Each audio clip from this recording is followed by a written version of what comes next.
belajar siswa. Namun dalam praktiknya, pelaksanaan pembelajaran seperti ini perlu disederhanakan agar tetap efektif. Saran saya, guru tidak perlu memaksakan semua strategi pembelajaran aktif dalam satu pertemuan. Lebih baik memilih metode yang paling relevan dan memungkinkan untuk dilaksanakan secara optimal. Fokus utama pelaksanaan seharusnya pada kualitas interaksi belajar antara guru dan peserta didik, bukan pada banyaknya aktivitas atau produk yang dihasilkan.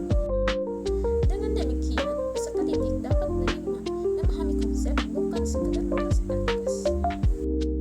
Selain itu, pelaksanaan kurikulum merdeka memerlukan penguatan peran guru sebagai fasilitator dan pendamping belajar. Guru perlu diberi ruang untuk beradaptasi dan berimprovisasi selama pembelajaran berlangsung.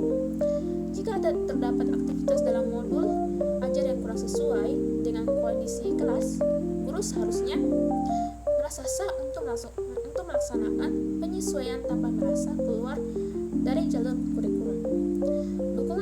Dukungan sekolah dan kebijakan internal sangat dibutuhkan agar guru tidak terjebak pada pelaksanaan yang kaku dan administratif. Saran berikutnya berkaitan dengan aspek evaluasi pembelajaran dalam kurikulum merdeka. Evaluasi tidak hanya bertujuan memberikan nilai, tetapi menjadi alat refleksi dan perbaikan pembelajaran.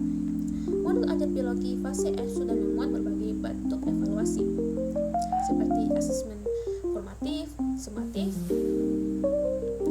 dan refleksi guru dan peserta didik. Namun agar evaluasi benar-benar bermakna, saran saya adalah guru perlu menyesuaikan pembelajaran. Maksud saya, guru perlu menekankan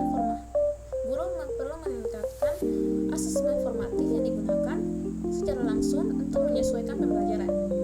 Evaluasi tidak harus selalu berupa tes tertulis, tetapi bisa melalui diskusi, pertanyaan reflektif, atau umpan-umpan tulisan yang spesifik dan membangun. Selain itu, hasil evaluasi seharusnya benar-benar ditindaklanjuti.